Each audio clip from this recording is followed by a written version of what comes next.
The day Grushka arrived at the Wyndom estate, chained in the back of a slaver's wagon with iron cuffs biting into her wrists, she had already decided she would rather die than break. She was an orc woman, daughter of the Mountain Fang clan, and though her people had cast her out for refusing an arranged marriage to a warlord twice her age, she still carried their pride in the set of her jaw and the fire behind her dark eyes. The wagon jolted over ruts in the dirt road, and she watched through the bars as sprawling fields came into view, golden wheat swaying in the late summer breeze. Beyond them stood a modest manor house, its stone walls weathered but sturdy, and past that she could see paddocks and stables stretching toward distant tree lines. This was to be her prison, then. She had heard the slavers talking, their voices low and mean, about how she had been purchased as a bride for some human lord's son, a political arrangement to appease the orc clans on the border. The very thought made her stomach turn. The wagon stopped with a lurch, and rough hands dragged her out into the courtyard. Her legs were stiff from 3 days of travel, but she refused to stumble. She stood tall, her green skin bright in the afternoon sun, her small tusks jutting from her lower lip in a way that made the human servants whisper and step back. She was not ashamed of what she was. Let them fear her if they wished. A man emerged from the manor house, and Grushka's first thought was that he looked nothing like the spoiled lordling she had imagined. He was perhaps 25, with dark hair that fell just past his ears, and a day's worth of stubble on his jaw. He wore simple clothes, a linen shirt and worn leather breeches, and there was dirt under his fingernails. His eyes were a striking gray blue, and when they met hers, she saw not disgust or cruelty, but something that looked almost like regret. "Remove those chains," he said, his voice quiet but firm. The slaver sneered. "She's dangerous, Lord Wyndom. Killed 2 men who tried to handle her in the market." "They tried to do more than handle her, I expect," the man said, and there was an edge to his tone now. "Remove the chains, or I will consider our business concluded without payment." The slaver's face went red, but he fumbled with his keys and unlocked the iron cuffs. Grushka's wrists were raw beneath, the skin chafed and bloodied. She did not rub them, did not show any sign of pain. She simply stared at this human who had apparently bought her. "My name is Preston Wyndom," he said, addressing her directly. "I understand you were told you are to be my bride. That arrangement was made by my father before his death, as part of a treaty with the border clans. I want you to know that I will not force you into anything. You are free to leave if you wish, though I would ask that you hear me out first." Grushka's eyes narrowed. This had to be some kind of trick. Humans did not simply offer freedom to slaves. "Why would you purchase me only to let me go?" "Because the arrangement my father made was cruel, and I will not be party to it. But I also know that if you leave now, with no coin and no protection, you will likely be captured again within a week. The roads are not safe for anyone, least of all an orc woman traveling alone." He paused, seeming to choose his words carefully. "I have a proposition for you. Stay here for 1 season until the first snow. Help with the work of the estate, and in return you will have food, shelter, and safety. At the end of that time, if you still wish to leave, I will provide you with enough silver to start a new life wherever you choose, and a horse to carry you there." It was a better offer than she had any right to expect, and that alone made her suspicious. "And if I refuse?" "Then you may leave right now, and I will still give you what coin I can spare for the road." His expression was earnest, almost pleading. "I know you have no reason to trust me, but I am asking you to try." Grushka looked past him at the sprawling estate. The fields were vast, and she could see workers moving among the crops, their figures small in the distance. Near the stables, a massive black horse was rearing and screaming, its hooves flashing as 3 men struggled to control it with ropes. Even from here, she could hear the animal's rage, a sound that resonated in her chest like a war drum.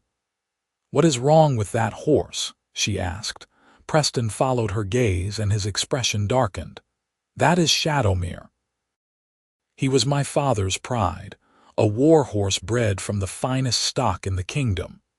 But he has been wild since my father died 6 months ago. No one can ride him, and he has injured 4 men who tried. I have been trying to decide whether to set him free or put him down, because keeping him penned only seems to make him more violent." Something in the horse's fury called to Grushka. She understood what it was to be caged, to be forced into a life not of one's choosing. "I will stay for your season," she said abruptly. "But I work the stables. I want to be near the horses." Preston looked surprised, but he nodded. "If that is your wish. Though I warn you, Shadowmere is dangerous. Several of my best horsemen have said he is beyond saving." "Then they do not know horses," Grushka said flatly. She saw something shift in Preston's eyes, a flicker of curiosity, perhaps even respect. "Very well. I will have the stable master show you to your quarters. You will have a room in the workers' wing, not the main house." "I thought you might prefer privacy." "I would," she admitted. She did not want to be paraded before curious household servants, gawked at like some exotic creature. A woman approached, older and sturdy, with gray streaks in her brown hair and a no-nonsense expression. "This is Marta," Preston said. "She manages the household. Marta, this is Grushka. She will be staying with us and working in the stables." Marta's eyes swept over Grushka, taking in her green skin and tusks, the proud set of her shoulders. To Grushka's surprise, the woman's expression softened. "You look half-starved. Come with me, girl. We will get you fed and cleaned up before you see the horses." Grushka wanted to protest that she was fine, that she did not need coddling, but her stomach chose that moment to growl audibly. She had not eaten a proper meal in days. Swallowing her pride, she followed Marta into the manor. The workers' wing was simple but clean, with whitewashed walls and narrow windows that let in the afternoon light.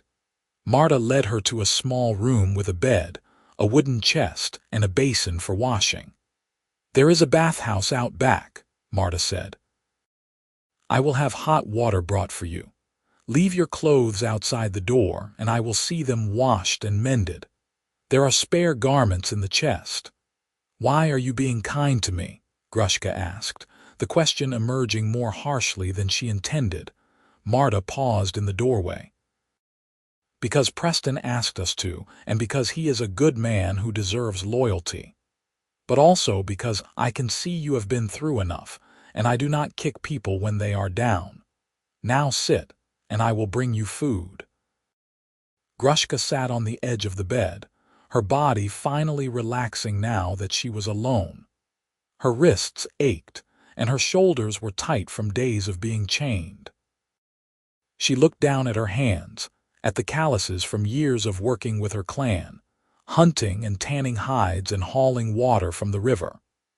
She was strong, stronger than most human men, but strength had not been enough to save her from this fate.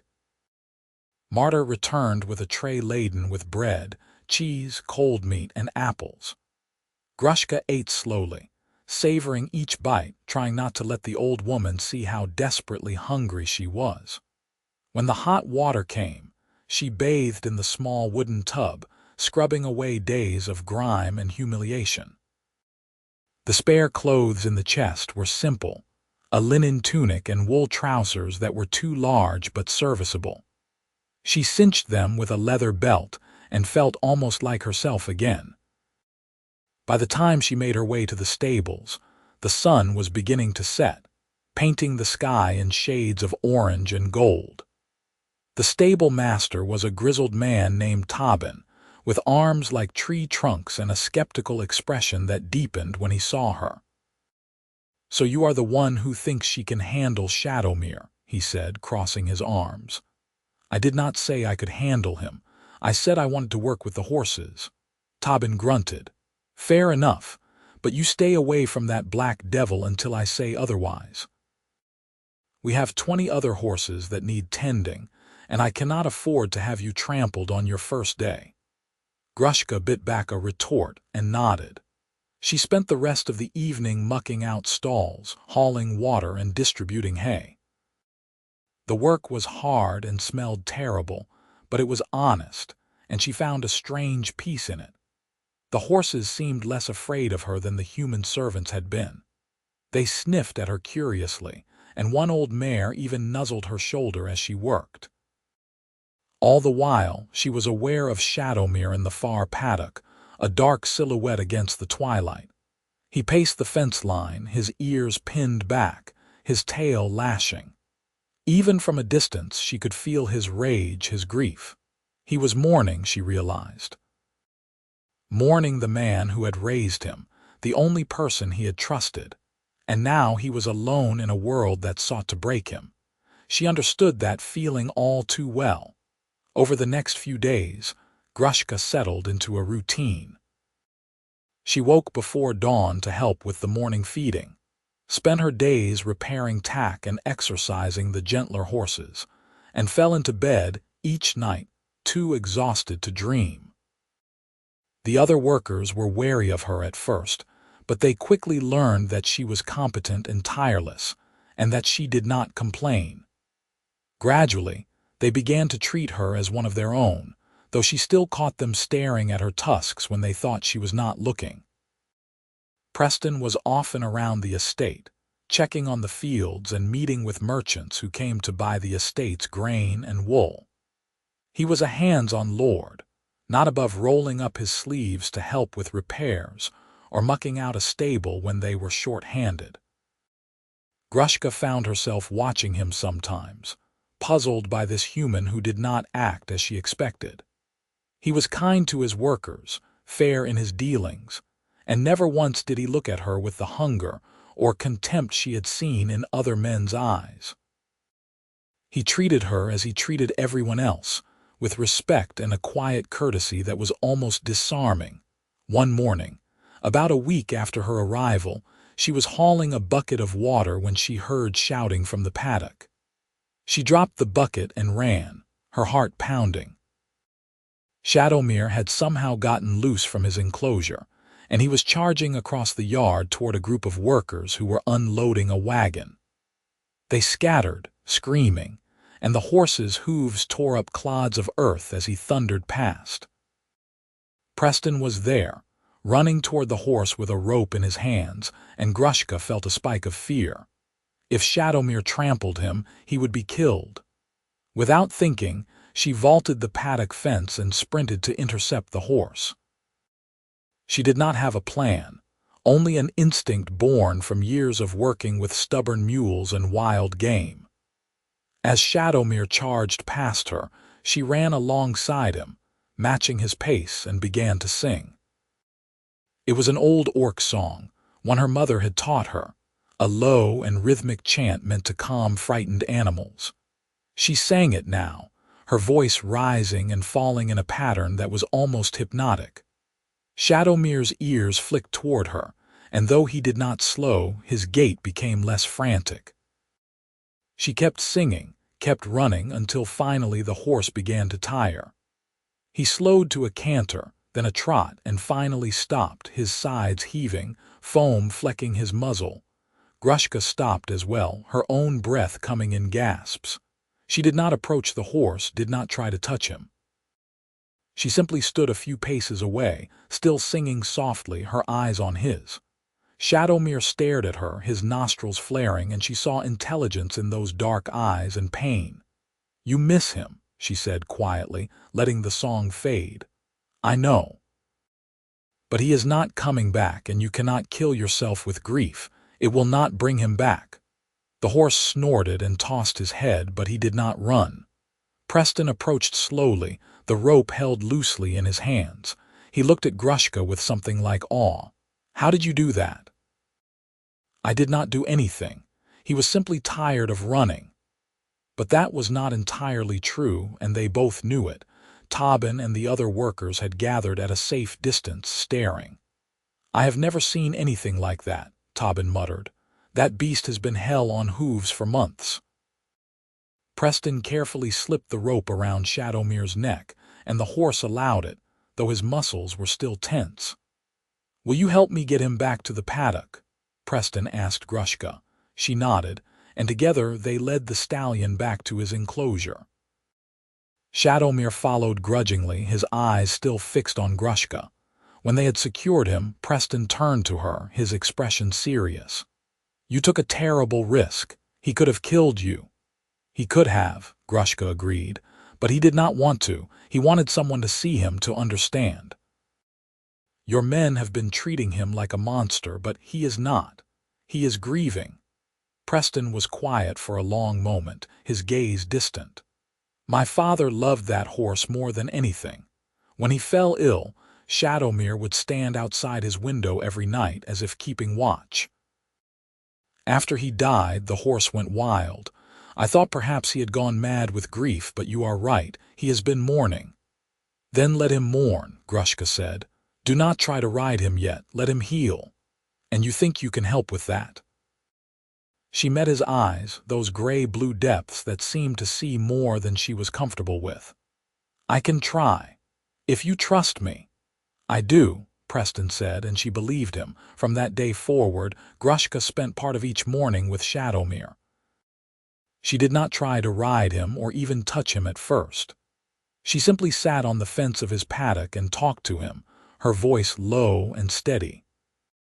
She told him about her clan, about the mountains where she had grown up, about the cold rivers and the pine forests that stretched as far as the eye could see. She told him about her mother, who had been the clan's best tracker, and her father, who had died in a skirmish with a rival tribe when she was young.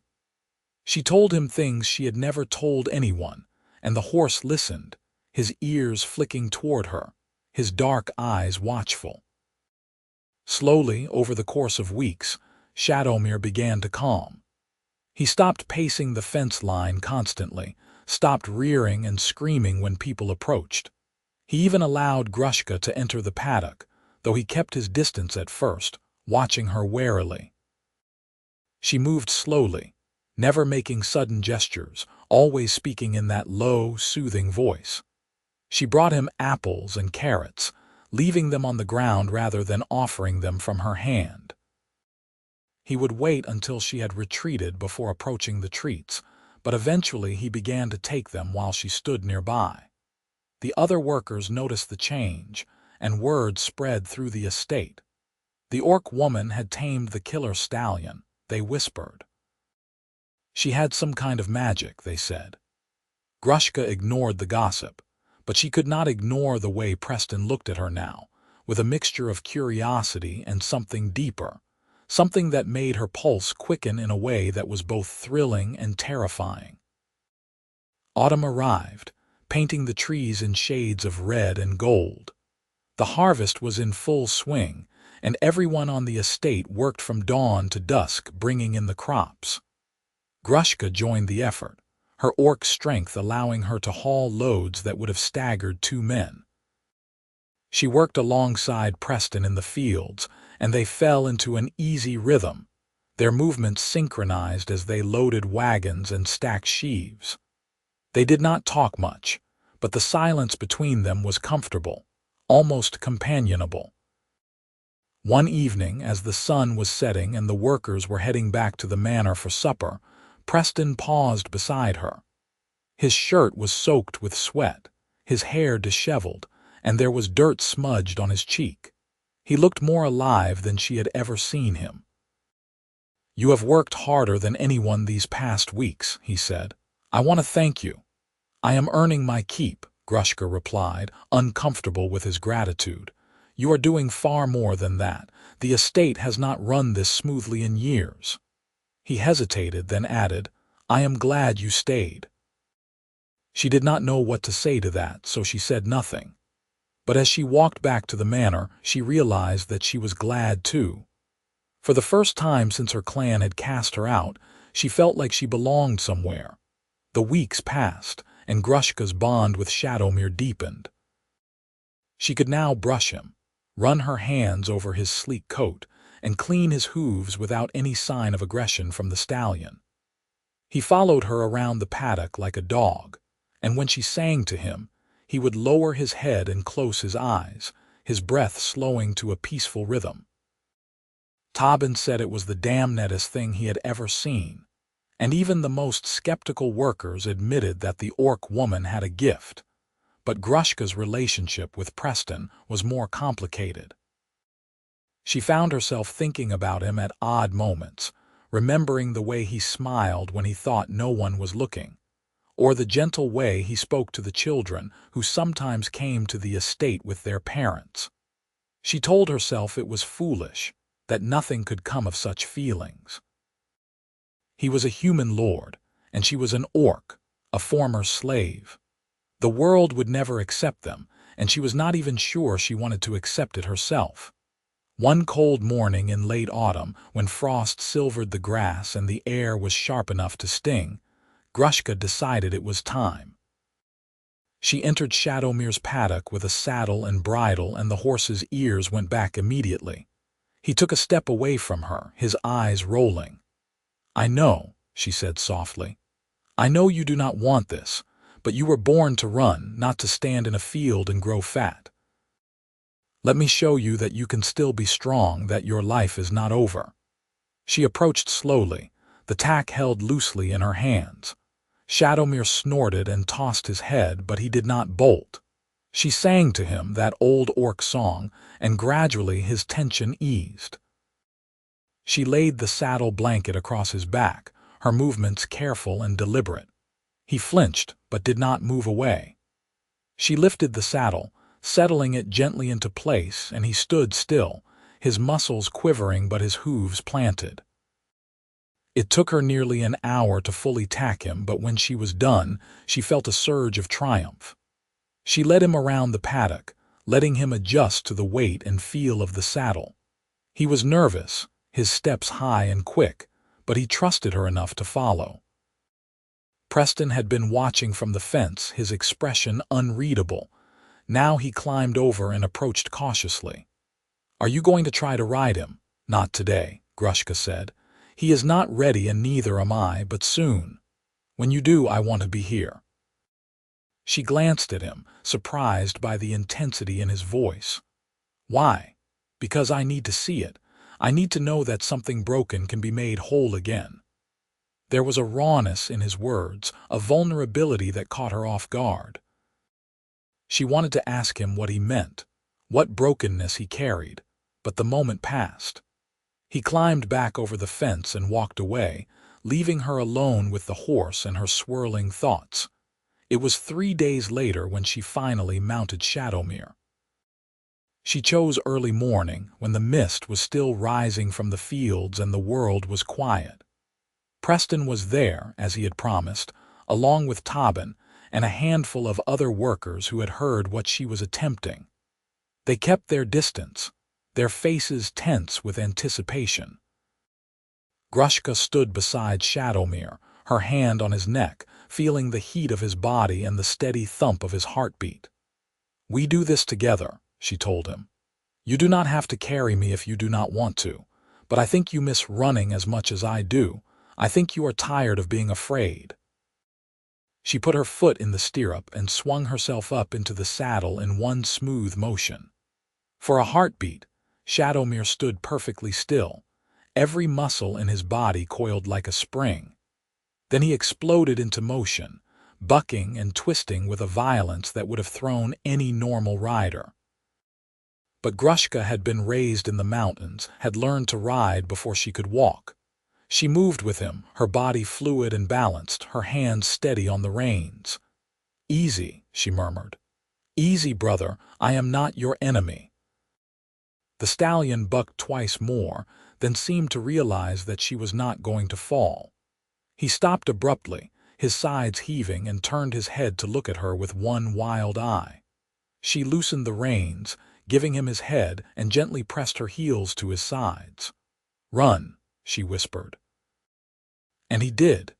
He took off like an arrow released from a bow, his hooves pounding the earth, his mane whipping in the wind.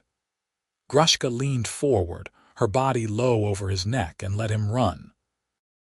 They tore across the fields, through the orchard, and along the edge of the forest, and she felt a wild joy unlike anything she had known in months. This was freedom. This was power. This was life. When they finally slowed, both of them breathing hard, she guided Shadowmere back toward the paddock. The workers erupted into cheers, their voices ringing across the estate. Preston was standing exactly where she had left him, his expression one of pure wonder. She dismounted and led Shadowmere to him. The horse was calm now, his head lowered, his breathing steady. Preston reached out slowly and touched the stallion's neck, his hand trembling slightly. "I thought he was lost," he said quietly. "I thought I had lost everything my father built." "He was not lost," Grushka said. "He was waiting for someone to understand." Preston looked at her then, really looked at her, and she felt the weight of that gaze like a physical thing. "You understand him because you are the same, are you not? Grieving, angry, lost, but not broken." She wanted to deny it, to tell him he was wrong, but the words would not come. Instead, she said, "You are not broken either, Preston Wyndom. You are just afraid." "I am," he admitted. "I am afraid of failing, of losing this place, of not being the man my father was. But mostly I am afraid of not being brave enough to take what I want." "And what do you want?" Her voice was barely a whisper. He stepped closer, so close she could see the flecks of silver in his gray-blue eyes. "I want you to stay, not because of some bargain or treaty. I want you to stay because you choose to, because you want to be here, with me." Her breath caught. She had not expected this, had not allowed herself to hope for it. "Your people will not accept it. An orc and a human, it is forbidden." "I do not care what they accept. I care what you want." His hand came up, hovering near her cheek but not quite touching, as if he was afraid she would flinch away. "I have watched you these past months. I have seen your strength, your kindness, your fire. I have fallen in love with you, Grushka, and I do not know what to do about it except tell you the truth." She closed her eyes, feeling the sting of tears she refused to shed. "I am not some fairy tale princess, Preston. I am an orc. I have killed men. I have done things you cannot imagine. Your world will never accept me as anything more than a beast. Then we will make our own world," he said simply. "Here on this estate, we do not have to answer to anyone but ourselves." She opened her eyes and looked at him, this earnest, stubborn human who had shown her more kindness than her own people ever had. "You do not know what you are asking." "I know exactly what I am asking. I am asking you to give us a chance, to let yourself be loved." The words broke something inside her, some wall she had built to protect herself from disappointment and pain. She reached up and took his hand, pressing it against her cheek, feeling the warmth of his skin against hers. "I am afraid," she admitted. "I am afraid of wanting this and having it taken away." "So am I," he said. "But I would rather be afraid with you than safe and alone." She did not know who moved first, but suddenly they were kissing, his lips soft and warm against hers, his hands tangling in her hair. It was awkward at first, her tusks getting in the way, but they adjusted, and then it was perfect, a meeting of two souls who had been searching for each other without knowing it. When they finally pulled apart, both of them were breathing hard, their foreheads pressed together. "So you will stay?" he asked, his voice rough with emotion. "I will stay," she said, "but not as your slave or your bride. I will stay as your equal, your partner, if you can accept that." "I can," he said immediately. "I will." And he kissed her again, there in the morning mist with Shadowmere watching over them like a guardian. And Grushka allowed herself to believe, just for a moment, that happiness was not something reserved for other people. The news of their relationship spread through the estate like wildfire, and the reactions were mixed. Some of the workers were supportive, having seen the way Grushka and Preston worked together, the easy camaraderie and respect between them. Others were scandalized, whispering about the impropriety of a lord taking up with an orc. Marta was firmly in the supportive camp, telling anyone who would listen that Preston deserved happiness after all he had been through, and if that happiness came in the form of a green-skinned woman with tusks, then so be it. But there were challenges beyond simple gossip. A delegation from the nearest town arrived a week after Preston and Grushka had declared their intentions, led by a pompous merchant named Aldrich, who claimed to speak for the townsfolk. He demanded an audience with Preston, and Grushka stood beside him as they met in the great hall of the manor. "Lord Wyndom," Aldrich began, his tone dripping with false courtesy, "we have heard disturbing rumors about your association with an orc. Surely you understand that such a relationship is unseemly, even dangerous. Orcs are violent, unpredictable creatures. They cannot be trusted." Preston's expression was cold. "Grushka has been a valued member of this estate for months now. She has worked harder and more faithfully than any person here. I trust her with my life." "With respect, my lord, your personal feelings are irrelevant. There are children in the town. What if this creature were to lose control and attack someone? What if she breeds? Do you want orc whelps running through our streets?" Grushka felt her temper flare, but Preston's hand on her arm steadied her. "Grushka is not a creature, and she will not be spoken of as such. If you have come here to insult her, you can leave now." Aldrich's face reddened. "You are making a mistake, my lord. The people will not stand for this. We have the right to demand that you remove this threat from our community." "This estate is not part of your community," Preston said, his voice hard as iron. "It is my land, and I will decide who lives on it. If the townsfolk have a problem with that, they are welcome to take their business elsewhere. I'm sure I can find other markets for my grain." The threat was clear. The town depended on the estate's crops, and Preston knew it. Aldrich sputtered, searching for a response, but Preston had already turned away.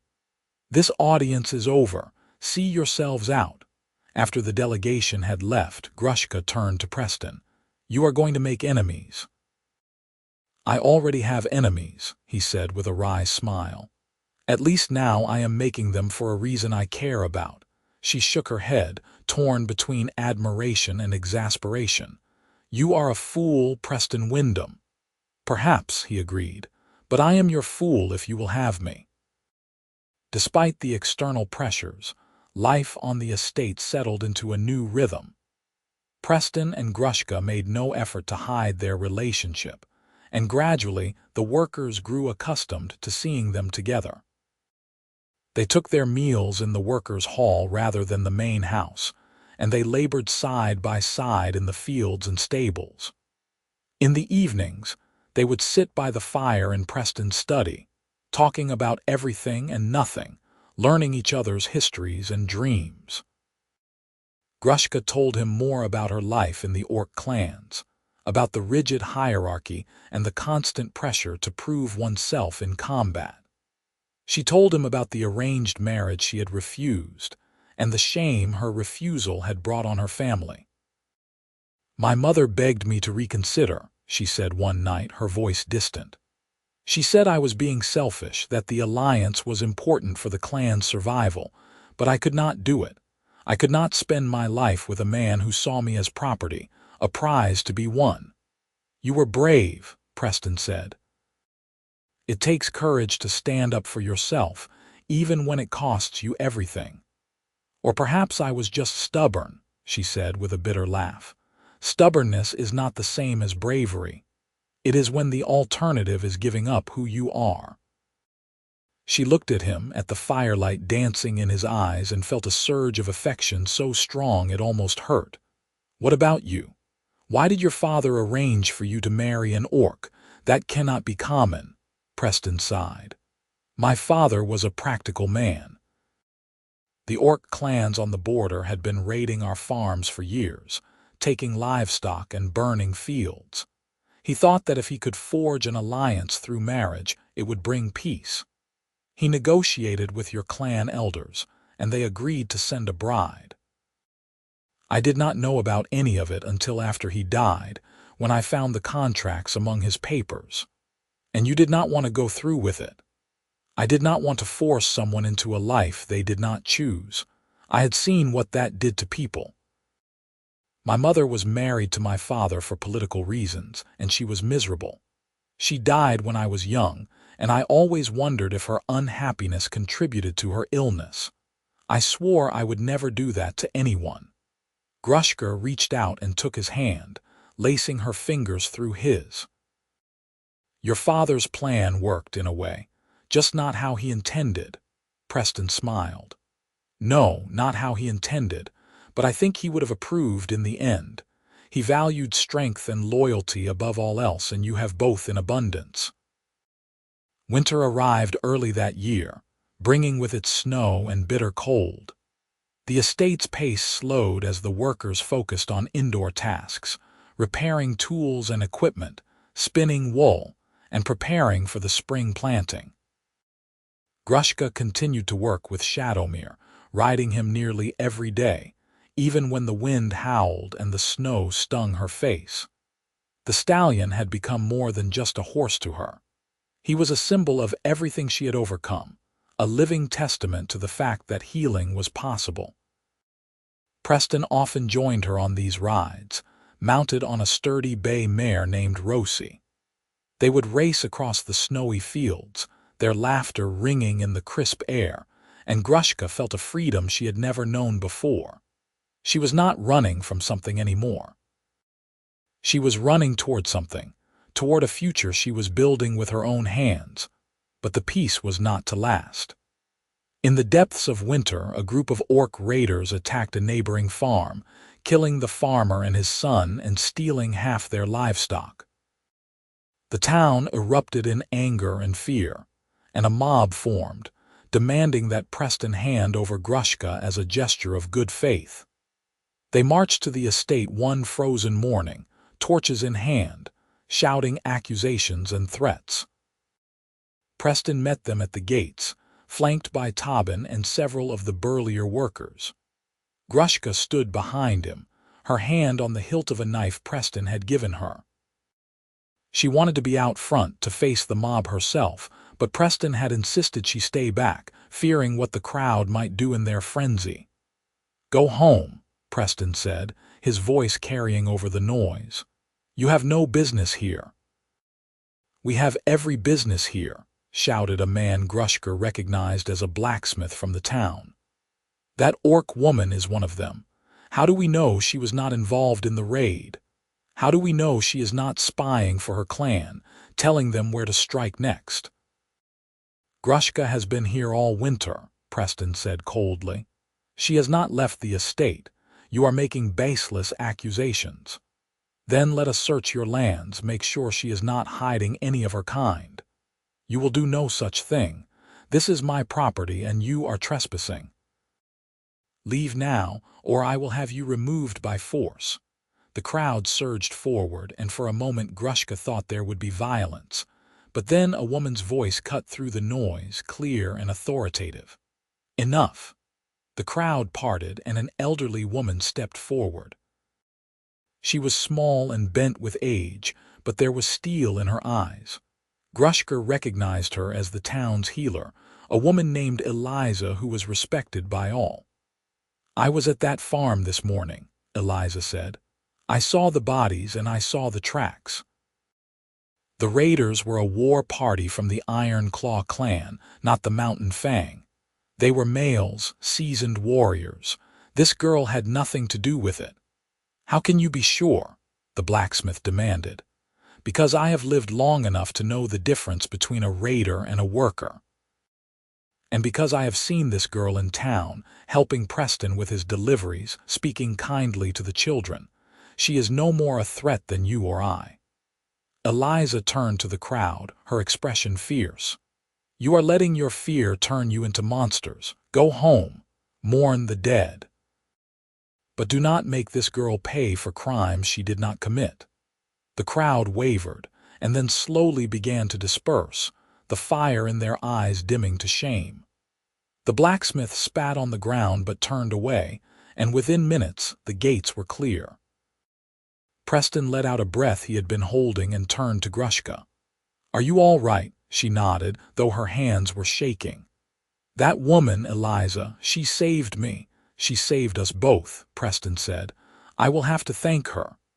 Eliza approached then, leaning heavily on a gnarled walking stick. Up close, Grushka could see the lines of age etched deep in her face and the kindness in her faded blue eyes. "You are a long way from home, girl," Eliza said. "I have no home," Grushka replied. "That is not true. Home is where you are loved, and it is clear this boy loves you." Eliza glanced at Preston.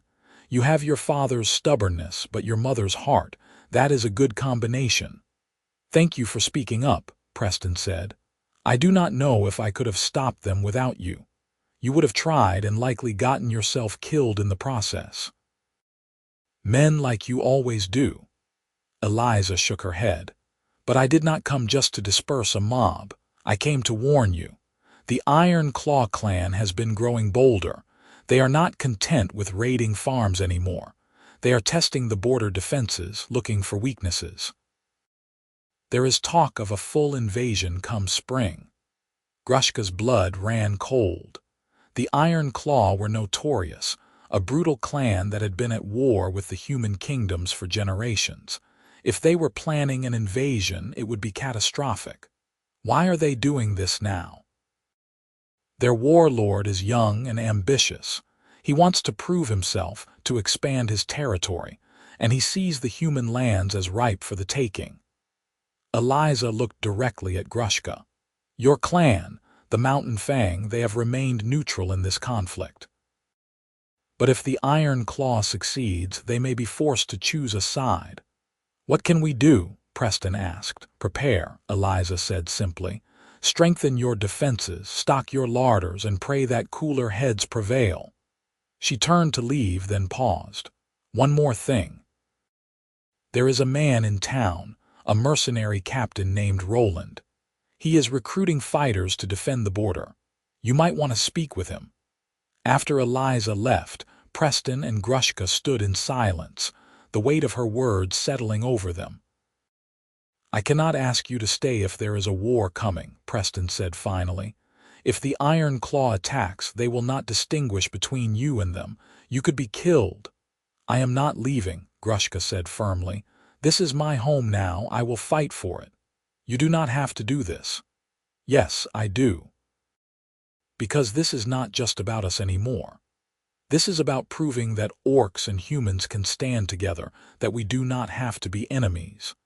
If I run now, I am admitting that people like Aldrich and that mob are right, that we can never trust each other.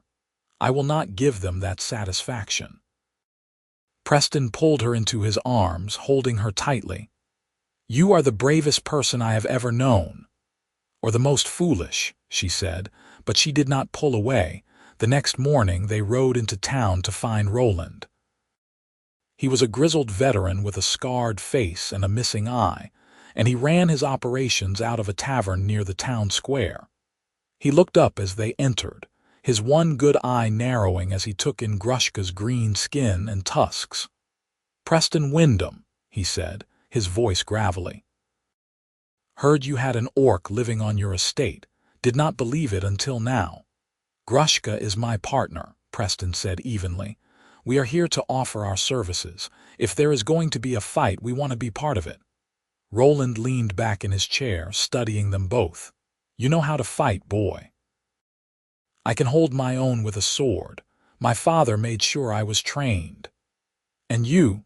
Roland turned his attention to Grushka. "What can you do?" "I can track, hunt, and fight with blade or bow. I was raised in the orc clans. I know their tactics, their weaknesses." Roland's expression shifted, a flicker of interest crossing his face. "That could be useful. The Iron Claw are unpredictable, and we do not have many scouts who know orc strategy." He paused, then added, "But I need to know you are not going to turn on us. How do I know you are not a spy?" Grushka met his gaze without flinching. "Because the Iron Claw cast me out just as the Mountain Fang did. I have no loyalty to them, but I do have loyalty to this estate and to the people who live here. If you doubt that, test me. Put me on the front lines and see if I run." Roland studied her for a long moment, then nodded. "All right, you are in, but I will be watching you. One sign of treachery and I will put you down myself." "Fair enough," Grushka said. Over the next few weeks they trained with Roland's mercenaries, learning to fight as a unit. Grushka proved herself quickly, her strength and speed making her a formidable fighter. She also shared what she knew of orc tactics, explaining how the clans used terrain to their advantage, how they coordinated attacks with horn signals, and how they preferred ambushes over open battles. The mercenaries were skeptical at first, but as they drilled and practiced, they began to see the value of her knowledge. Preston trained alongside her, his skills with a sword improving under Roland's harsh tutelage. He was not a natural warrior, but he was determined, and that counted for something. At night, he and Grushka would return to the estate, exhausted and bruised, and collapse into bed together. They did not speak much about the coming conflict, as if acknowledging it would make it too real. Instead, they focused on the small moments, the feeling of his hand in hers, the sound of her laughter, the warmth of their shared bed. Spring came, and with it the confirmation of their worst fears. The Iron Claw launched a coordinated attack on 3 border villages, burning them to the ground and taking captives. Roland mobilized his forces, and Preston and Grushka rode out with them, joining a makeshift army of farmers, merchants, and mercenaries. The mood was grim, but there was also a fierce determination. These were people fighting for their homes, and they would not go down without a fight. The first battle was brutal and chaotic. The Iron Claw warriors were fierce, their war cries echoing across the field as they charged. Grushka fought with a savagery that surprised even herself, her blade flashing as she cut down enemy after enemy. She saved Preston's life twice, once by pulling him out of the way of a charging orc with an axe, and once by shooting an archer who had him in his sights. He returned the favor, covering her back as they fought their way through the melee. When the battle finally ended, the Iron Claw had been driven back, but at a heavy cost. A third of Roland's fighters were dead or wounded, and the survivors were exhausted. They made camp that night in the ruins of one of the burned villages, tending to the injured and burying the dead. Grushka sat by the fire, staring into the flames, her hands still shaking from the adrenaline. Preston sat beside her, his arm around her shoulders. "You were incredible out there." "I was terrified," she admitted. "I kept thinking that I was going to lose you, that I would turn around and you would be gone." "I am still here," he said, pressing a kiss to her temple, "and I am not going anywhere. You cannot promise that. None of us can. Then I will promise this. Whatever happens, I will fight to come back to you, and I will expect you to do the same." She leaned into him, drawing strength from his presence. "I will." The war dragged on for weeks, a series of skirmishes and battles that slowly pushed the Iron Claw back toward the border. Grushka's knowledge of orc tactics proved invaluable, and Roland began to rely on her as one of his key advisors. The other fighters, who had initially been wary of her, now treated her with respect, even camaraderie. She was one of them, a warrior who had earned her place through blood and sweat. But the turning point came when the Iron Claw warlord challenged the human forces to single combat. He was a massive orc named Grimnash, with scars covering his body and a reputation for brutality. He stood on a hill overlooking the battlefield and bellowed his challenge, daring any human to face him. If he won, the humans would retreat and cede the contested territory. If he lost, the Iron Claw would withdraw. Roland considered the challenge, his expression grim. It is a trap. He will kill whoever we send, and then his forces will attack while we are demoralized. Maybe, Grushka said. But if we refuse, we look like cowards, and he will use that to rally his warriors. We need to answer the challenge. Who would you send? Roland asked. Grushka took a deep breath. Me, Preston's head snapped toward her. Absolutely not. I am the only one who has a chance against him. I know how he fights. I have seen the Iron Claw in battle, and I am strong enough to match him. You are not doing this, Preston said, his voice rising. I will not let you throw your life away. It is not your decision, Grushka said, her tone gentle but firm. This is my choice, and it is the right one. They argued for hours, but in the end, Grushka would not be swayed. The next morning, she rode out alone to meet Grimnash, her heart pounding in her chest. Preston wanted to be there to watch from the sidelines, but Roland forbade it, fearing he would try to intervene. So Preston waited with the rest of the army, his hands clenched into fists, his eyes fixed on the distant figures. Grimnash was even larger up close, easily 7 feet tall with muscles like corded steel. He looked at Grushka with something like amusement. They send a female to fight me. Have the humans run out of warriors? I am no human, Grushka said. I am Mountain Fang, and I will show you what it means to underestimate a female. Grimnash laughed, a booming sound that echoed across the field. You are a traitor to your kind, fighting alongside humans. I will enjoy killing you. They circled each other, and then Grimnash attacked, his axe swinging in a brutal arc. Grushka ducked and rolled, coming up with her blade already moving. The fight was fast and vicious, both of them using every ounce of strength and skill they possessed. Grimnash was powerful, but Grushka was quicker, and she used that to her advantage, darting in and out of his reach, landing cuts that slowly wore him down. But Grimnash was cunning as well as strong. He feigned a stumble, and when Grushka moved in to finish him, he caught her with a backhanded blow that sent her sprawling. She tasted blood and her vision swam, but she forced herself to her feet. Grimnash was advancing, his axe raised for the killing blow. And then she remembered the song, the one she had sung to Shadowmere, the one that had calmed the Stallion's rage. She began to sing now, her voice low and steady, and Grimnash hesitated, confusion flickering in his eyes. It was only a moment, but it was enough. Grushka lunged forward, her blade finding the gap in his armor, plunging deep into his chest. Grimnash staggered, his axe falling from his hands. He looked down at the blade, then at Grushka, and there was something like respect in his eyes. Well fought, he rasped, and then he fell, his massive body hitting the ground with a thud. Grushka stood over him, her chest heaving, blood dripping from a dozen cuts. The Iron Claw warriors on the hill erupted into chaos, some fleeing, others charging forward in rage.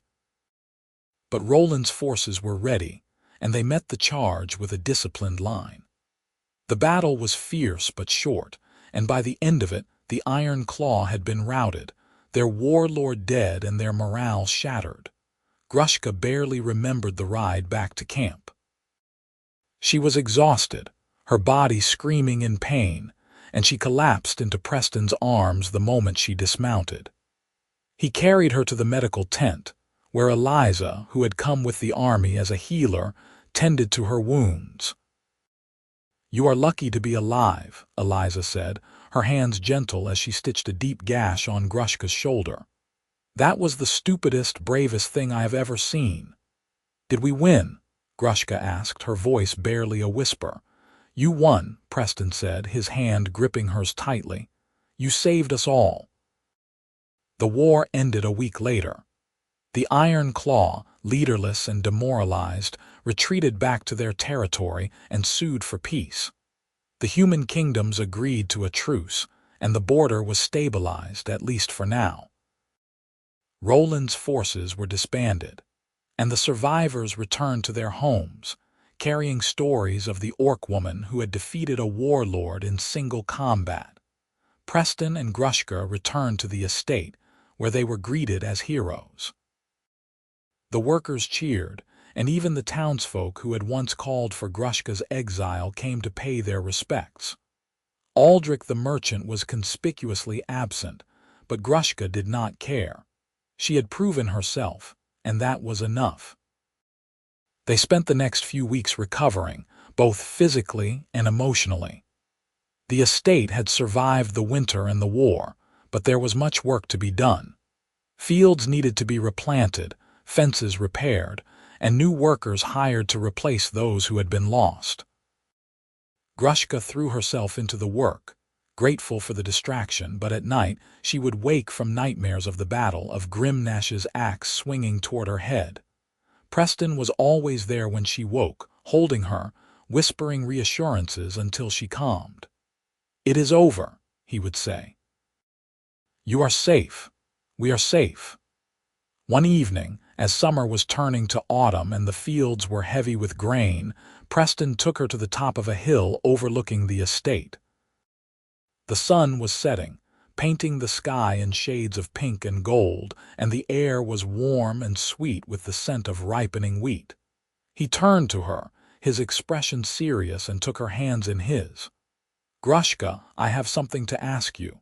Her heart began to race. She had an idea of what was coming, but she did not dare believe it. "I know we come from different worlds," Preston said. "I know there are people who will never accept us, who will always see us as an abomination, but I do not care about them. I care about you, about the life we have built together. You are my partner, my equal, my best friend. You are the person I want to wake up next to every morning and fall asleep beside every night. Will you marry me? Not because of some treaty or arrangement, but because you want to. Because you love me as much as I love you." Tears welled in Grushka's eyes, and for a moment she could not speak. Then she nodded, a smile breaking across her face. "Yes, yes, I will marry you." He pulled her into his arms, and they stood there on the hilltop, holding each other as the sun dipped below the horizon. It was not a grand gesture, not a proposal fit for a lord and his lady, but it was theirs, and that made it perfect. They were married a month later, in a simple ceremony held in the estate's courtyard. Marta and Tamed stood as witnesses, and Eliza performed the rites, her voice strong and clear as she spoke the ancient words. There were no nobles in attendance, no grand feast or elaborate decorations. Just the workers of the estate, the people who had come to respect and love them both, gathered to celebrate their union. Grushka wore a dress that Marta had sewn for her, simple but elegant, and Preston wore his father's wedding coat, the fabric worn but still fine. When they exchanged vows, their voices steady and sure, there was not a dry eye in the crowd. And when they kissed, sealing their bond, the cheers were deafening. That night, they consummated their marriage in the room they now shared in the manor's main wing. It was tender and passionate, a joining of not just bodies but souls, and when they finally lay together afterward, tangled in the sheets in each other's arms, Grushka felt a peace she had never known. "What are you thinking?" Preston asked, his fingers tracing lazy patterns on her skin. "I am thinking that I am the luckiest orc woman alive," she said. "I have a home, a husband, and a future. A year ago I thought I had lost everything, and now I have more than I ever dreamed possible." "I am the lucky one," Preston said. "You gave me a reason to fight, a reason to hope. You saved me just as much as I saved you." She kissed him, slow and deep, and they made love again, taking their time, savoring each touch and sigh. Later, as they lay in the darkness, listening to the sounds of the night outside, Grushka thought about how far she had come.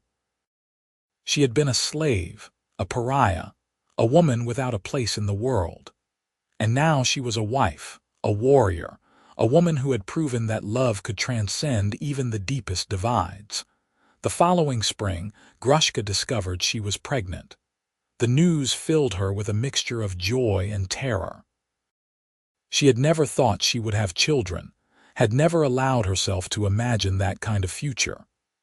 But now it was real, and she found herself constantly touching her belly, feeling for the tiny life growing inside her. Preston was overjoyed, though he tried to hide his worry. "Are you sure you are all right? Do you need anything? Should we send for Eliza?" "I am fine," Grushka said, laughing at his fussing. "Orc women are strong. We do not break easily." But as her pregnancy progressed, she found herself struggling with fears she could not name. What if the child was rejected as she had been? What if it was neither fully orc nor fully human and belonged nowhere? She confided these fears to Preston one night, and he held her close, his hand resting on her swollen belly. "Our child will be loved," he said firmly. "By us and by everyone on this estate. And if the world does not accept them, then we will teach them to be strong enough not to care, just as you are." She wanted to believe him, and most days she did. But there were still nights when she lay awake, wondering what kind of world she was bringing a child into. The baby was born in the early hours of a summer morning, after a long and difficult labor. Eliza was there, guiding Grushka through the contractions, and Preston held her hand, his face pale but determined. When the baby finally emerged, wailing lustily, Grushka felt a surge of love so powerful it took her breath away. "It is a girl," Eliza said, wrapping the baby in a clean cloth and placing her in Grushka's arms. The baby was beautiful, with green-tinged skin that was lighter than Grushka's, and tiny nubs where tusks would one day grow. Her eyes, when they opened, were the same gray-blue as Preston's, and her ears were delicately pointed. She was a perfect blend of both her parents, and Grushka knew in that moment that she would do anything to protect her. "What should we name her?" Preston asked, his voice thick with emotion. Grushka thought for a moment, then said, "Elara. It means hope in the old orc tongue." "Elara," Preston repeated, testing the name. "It is perfect." They raised Elara in a home filled with love and laughter. She grew strong and quick, with her mother's determination and her father's kindness. The workers on the estate adored her, and she spent her days racing through the fields, climbing trees, and pestering Tamed for stories about the war. Shadowmere, now old and gentle, allowed her to ride on his back, and she would sing to him in the orc tongue, songs Grushka had taught her. As Elara grew, so did the estate's reputation. People came from far and wide to see the place where an orc and a human had built a life together, where peace had been forged from conflict. Some came with curiosity, others with skepticism, but all left with a sense that something important was happening here, something that could change the world. Grushka and Preston worked tirelessly to expand that vision. They hired orc workers alongside humans, paying them fair wages and treating them with respect. They mediated disputes between the clans and the human settlements, using their unique position to bridge the divide. It was not easy, and there were setbacks and failures. But slowly, painfully, they began to see progress. One autumn day, when Elara was 5 years old, a delegation arrived from the Mountain Fang clan. Grushka's heart clenched when she saw them, memories of her exile flooding back. But the delegation was led by her brother, a stern orc named Gorath, and his expression was not hostile. "Sister," he said, bowing his head slightly, "I have come to speak with you." They met in the great hall with Preston at her side. Gorath looked older than Grushka remembered, lines of worry etched into his face. "The clan has heard of what you have done here," he said. "How you defeated Grimnash, how you have built a life with the humans. The elders are ashamed of how they treated you. They wish to make amends." Grushka's throat tightened. "What do you mean?" "They want to offer you a place back in the clan. You and your family. Your daughter would be welcomed as one of us." It was an offer she had dreamed of once, the chance to return to her people, to be accepted again. But as she looked at Preston, at Alara playing in the corner with a wooden horse, she realized that she did not need their acceptance anymore. She had built her own family, her own clan, and it was stronger than anything the Mountain Fang could offer. "I appreciate the offer," Grushka said carefully, "but my place is here. This is my home." Gorath nodded as if he had expected that answer. "Then I have a different proposal. The clan wishes to form an alliance with your estate. We would trade goods, share knowledge, and defend each other if needed. It would be a partnership of equals." Grushka glanced at Preston, who nodded. "We would be honored," she said. The alliance was formalized over the following months, and it marked the beginning of a new era. More clans followed the Mountain Fang's example, reaching out to human settlements, seeking trade and peace instead of conflict. It was not a perfect peace, and there were still those on both sides who clung to old hatreds. But it was a start, and that was enough. Years passed, and Grushka and Preston grew older, their hair graying, their bodies marked by the years of hard work and battle. Alara grew into a strong, confident young woman, and she took over much of the estate's management, her vision for the future even more ambitious than her parents'. She married a human man from a neighboring estate, and together they had children of their own, half orc, half human, and wholly loved. On a warm summer evening, when Grushka was nearly 50, she and Preston rode out to the hill where he had proposed all those years ago. They sat together, watching the sun set over the fields they had nurtured, the life they had built. "You ever regret it?" Preston asked. "Staying here, giving up your chance to go back to your clan?" Grushka shook her head. "Never. This is where I belong, with you." He took her hand, his grip still strong despite the years. "I love you, Grushka. I have loved you from the moment you tamed that damn horse." She laughed, a sound that was rich and full. "And I love you, Preston Wyndom. You gave me something I never thought I could have. A home. A family. A life worth living." They sat there until the stars came out, two souls who had found each other against all odds, who had built a legacy that would outlast them both. And when they finally rode back to the manor, it was hand in hand, their love as strong as the day they had first confessed it. Shadowmere lived for many more years, growing old and gray but never losing the spark in his eyes. When he finally passed, it was peacefully, in his paddock with Grushka by his side. She buried him under the oak tree near the stables, and she planted a rose bush on his grave, a symbol of the beauty that could grow even from grief. Grushka herself lived to see her grandchildren and great-grandchildren, a sprawling family that was a testament to the power of love and acceptance. She told them stories of her youth, of the mountains and the clans, of the war and the battles. But mostly, she told them about Preston, about the human who had seen past her green skin and tusks to the woman beneath, who had loved her without reservation or condition. When Grushka finally passed, it was in her sleep, with Preston's hand in hers. They buried her beside Shadowmere, under the oak tree, and the entire estate came to pay their respects. Preston lived for a few more years after that, but he was never quite the same without her.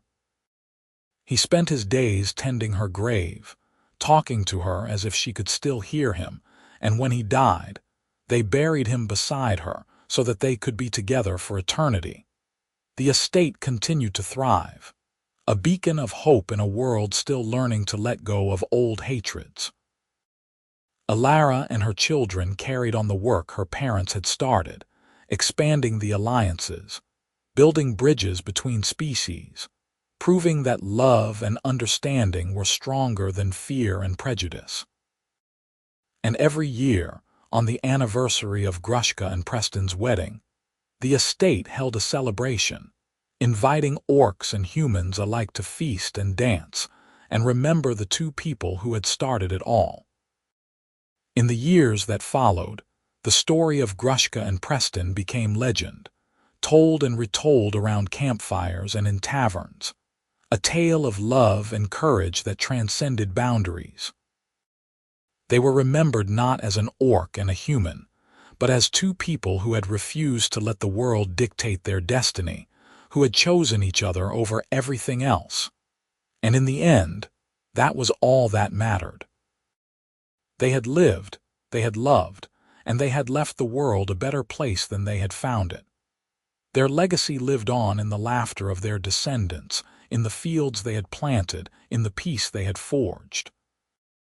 They had proven that even the deepest divides could be bridged, that even the most unlikely love could endure.